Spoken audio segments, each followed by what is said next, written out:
परम पावन परम पूज्य आचार्य प्रवर के श्री चरणों में सभक्ति वंदना।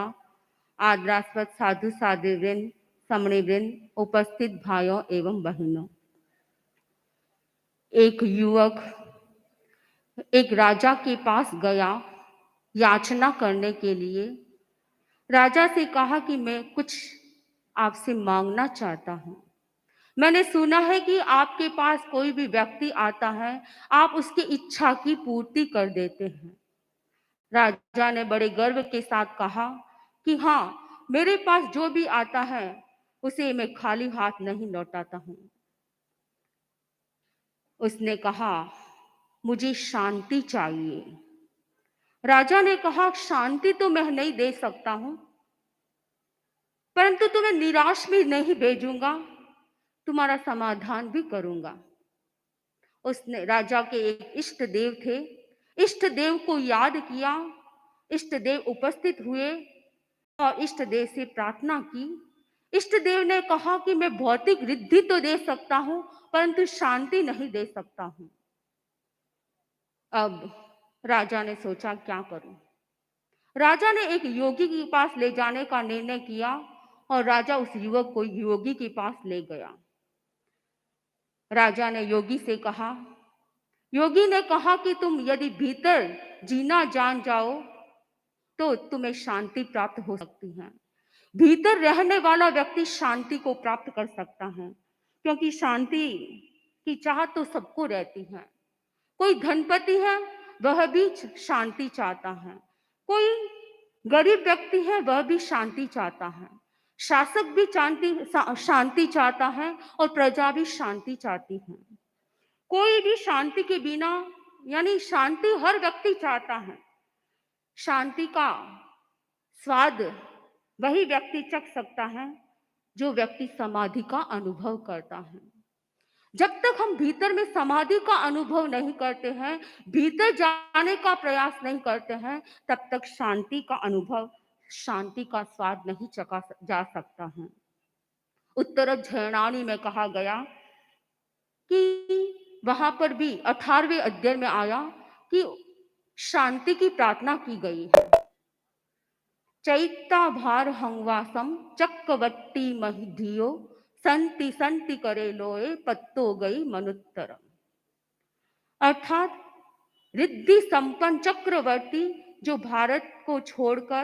भारतवर्ष को छोड़कर अनुत्तर गति को प्राप्त हो गए हैं, सिद्ध गति को प्राप्त हो गए हैं, ऐसे शांतिनाथ शांति लोक में शांति करे। शांतिनाथ से शांति की प्रार्थना की जा रही है। और परम पूज्य आचार्य प्रवर ने भी इसी गाथा को, जब धर्म संघ या पूरा विश्व ही कोरोना महामारी से व्याप्त था, ग्रस्त था, उस समय आचार्य प्रवर ने भी हमें यही सूत्र प्रदान किया था और इसके माध्यम से अनेक लोगों ने अपने भीतर में शांति का अनुभव किया। संति संति करे लोए, अर्थात शांतिनाथ लोक में शांति करते हैं।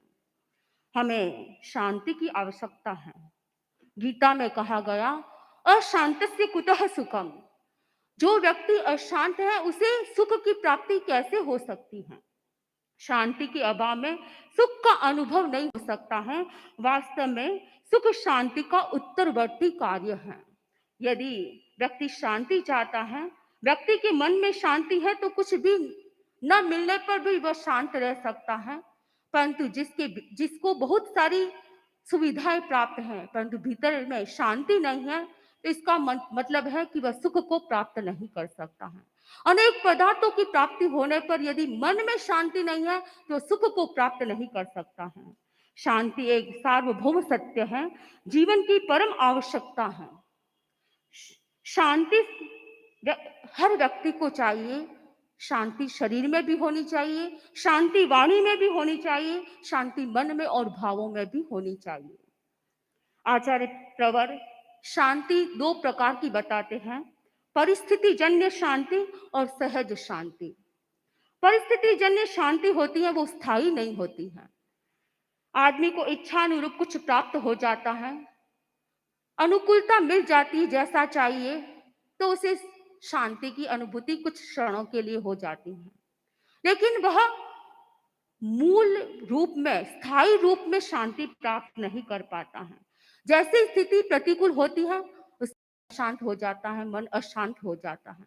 इसका मतलब पदार्थों से सुख की प्राप्ति हुई थोड़े समय के लिए, तो उसे शांति का अनुभव हुआ। जैसे ही वो अनुकूलता नहीं मिली, उन पदार्थों का वियोग हुआ, व्यक्ति सुख को प्राप्त नहीं कर पाता है, मन शांत नहीं रह पाता है। दूसरा प्रकार है जो सहज शांति, चाहे उसे पदार्थ मिले या नहीं, सुविधाएं मिले या नहीं, यदि भीतर में कोई भी स्थिति आए, उसका मन शांत रहता है, तो वह सुख को प्राप्त कर सकता है, और वही व्यक्ति आगे जाकर परम शांति को भी प्राप्त कर सकता है। क्योंकि पदार्थ जन्य जो शांति है वो क्षणिक होती है, और जो स्थायी शांति प्राप्त करना चाहता है उसे भीतर में जाने का प्रयास करना होगा। शांति हमारा स्वभाव है और वह भीतर में ही निवास करती है, कहीं बाहर नहीं होती है। शांति को हमें प्राप्त करना है, तो इसके लिए क्रोध जैसे स्वभाव को वैसे देखिए तो क्रोध आत्मा का विभाव है, तो क्रोध को हमें छोड़ना होगा। क्रोध स्वभाव नहीं है, वह हमारा विभाव है, परंतु शांति हमारा स्वभाव है, आत्मा का स्वभाव है। और आत्मा, हम देखते हैं कि कोई भी व्यक्ति है वह 24 घंटे क्रोध में नहीं रह सकता है, परंतु यदि 24 घंटे कहा जाए शांति में रहना है, तो वह व्यक्ति रह सकता है।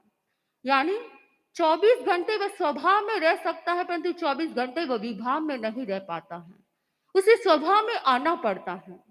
शांति 24 घंटे रह सकती है, परंतु क्रोध व्यक्ति 24 घंटे नहीं कर पाता है। शांति कोई बाहर से खोजकर लाने की चीज नहीं है, वह मन में ही विराजमान है। हमारा रिमोट कंट्रोल हमारे हाथ में रहे, दूसरे के हाथ में देने का मतलब है कि शांति परिस्थिति के हाथों का खिलौना बन गई है। परिस्थिति जैसी मिली उसके अनुसार हमें अनुभव होगा, शांति या अशांति का अनुभव होगा। तो हम परिस्थिति जन्य शांति को हमें नहीं प्राप्त करना है, हमें स्थायी शांति को प्राप्त करना है। हर परिस्थिति में सहज शांति बनी रहे, इसका प्रयास करना है। एक बार एक शिष्य गुरु के पास आया और गुरु से प्रार्थना की कि गुरुदेव, मैं शांति चाहता हूँ। गुरु ने कहा, पहले एक काम करो, उसके बाद तुम्हारे प्रश्न का उत्तर दूंगा। कहा कि ये जो सामने दीवार है वहां तक तुम्हें जाना है। शिष्य वहां से चला, उस दीवार की ओर प्रस्थान किया। रास्ते में उसके पैर में एक शूल चुभ गई। जैसे ही शूल चुभी, वह पीड़ा से कराहने लगा, पीड़ा से चिल्लाने लगा, उसे इतनी ज्यादा वेदना हो रही थी। गुरु ने कहा, गुरु पास में आए और शिष्य के पैर को हाथ में लिया और उसकी जो शूल चुभी हुई थी उस शूल को बाहर निकाला। जैसे ही शूल बाहर निकली, उस शिष्य के मुंह से निकल गया, अब शांति मिल गई। गुरु ने कहा, तुमने कहा था कि शांति चाहिए, ये तुम्हारे प्रश्न का समाधान है कि जब भीतर में शूलें रहती हैं तब मन अशांत होता है, और जब शूलें बाहर निकल जाती हैं तो मन शांत हो जाता है। तुम्हारे भीतर भी अनेक प्रकार की शूलें हैं, हमारे भीतर भी अनेक प्रकार की शूलें हैं, उन शूलों को बाहर निकालना जरूरी है। हमारे भीतर मूढ़ता की शूल है, मोह की शूल है, आसक्ति की शूल है, क्रोध कषायों की शूल है, तो हमारे भीतर मिथ्यात्व की शूल है। इस प्रकार अनेक प्रकार की शूलें हमारी आत्मा में हैं और वो हमें पीड़ित करती रहती हैं। जब उन शूलों को बाहर निकाल दिया जाए तो व्यक्ति स्थायी शांति को प्राप्त कर सकता है। जब इन सब चीजों को बाहर निकाल दिया जाए तो पीछे जो रहता है वह वास्तव में शांति होती है। श्रावक प्रतिक्रमण करते हैं। प्रतिक्रमण में आप एक लाइन बोलते हैं, शांत है आवेग सारे, शांति मन में व्याप्त है। या क्या कहा आपने? इसमें आप ये बोलते हैं कि जब आवेग और आवेश शांत होते हैं तो मन में शांति व्याप्त हो जाती है। वास्तव में भीतर के जो ये शूलें हैं आवेग और आवेश की, कषायों की जो शूलें हैं वे बाहर निकल जाती हैं तो मन में शांति व्याप्त हो सकती है। जब व्यक्ति क्रोध की स्थिति में होता है तो वह शांति समाधि का अनुभव नहीं कर सकता है। कहा गया कि जहर क्या है, तो इसका समाधान देते हुए कहा गया कोहो विषम, यानी क्रोध को विष कहा गया है। भगवती सूत्र के 8वें शतक में कहा गया कि 4 प्राणी जाति आशी विष होते हैं। कौन कौन से? बिच्छू, मेंढक, सर्प और मनुष्य। यहाँ पर भगवती में कहा गया कि बिच्छू के भीतर जो जहर होता है वह अर्ध भरत तक व्याप्त कर सकता है, इतनी उसमें शक्ति होती है। मेंढक का जो जहर होता है पूरे भरत क्षेत्र में व्याप्त हो सकता है। सर्प के जो भीतर जहर होता है वो पूरे जम्बू द्वीप में व्याप्त हो सकता है और मनुष्य के भीतर जो जहर होता है वो संपूर्ण अढ़ाई द्वीप में व्याप्त हो सकता है। कहने का मतलब हमारे भीतर जहर है।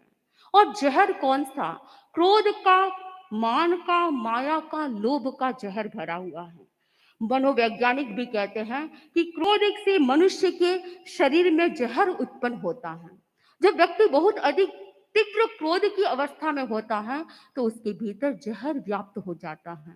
एक बार सासू और बहू में झगड़ा हो गया और झगड़ा इतना ज्यादा हो गया कि बहू इतनी ज्यादा गुस्से में आ गई, वह अपने कमरे में जाकर बैठ गई। बच्ची रो रही थी और उसने बच्ची को उसी समय में स्तनपान करवाया, दुग्ध पान करवाया और उस बच्ची को सुला दिया। वह बच्ची जीवन भर के लिए सो गई। यानी क्रोध में उसने दुग्ध पान करवाया और उसकी परिणति क्या हुई? उस बच्ची के शरीर में जहर व्याप्त हो गया और वो बच्ची मृत्यु को प्राप्त कर गई। तो कहने का मतलब क्रोध ऐसा विष है जो व्यक्ति के भीतर में ऐसी अग्नि ज्वलित करता है, पूरे शरीर को नष्ट कर देता है।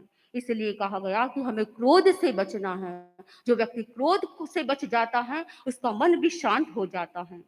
क्रोध का जड़ उत्तप्त होता है तब शांति वहां से एग्जिट एग्जिट कर जाती है, बाहर निकल जाती है।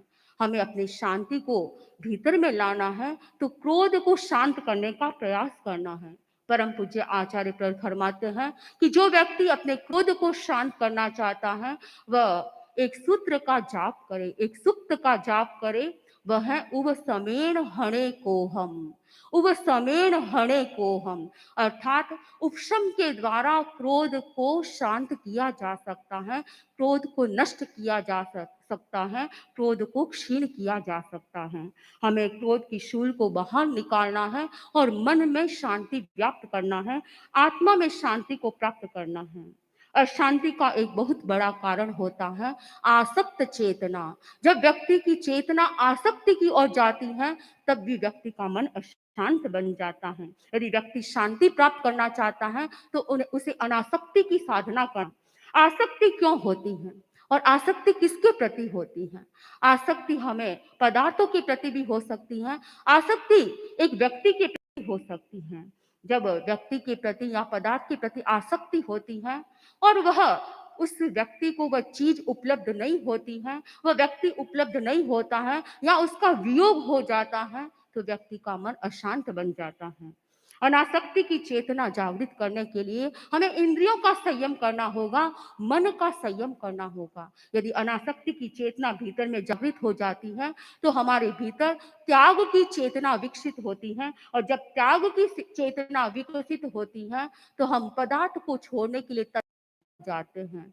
पदार्थों का त्याग करने से भीतर में अनासक्ति की चेतना जागृत होती है। हम धीरे धीरे जो अनावश्यक चीजें हैं उनका त्याग करते जाए और आसक्ति की चेतना को मिटाने का प्रयास करें तो हमारा मन शांत बन सकता है।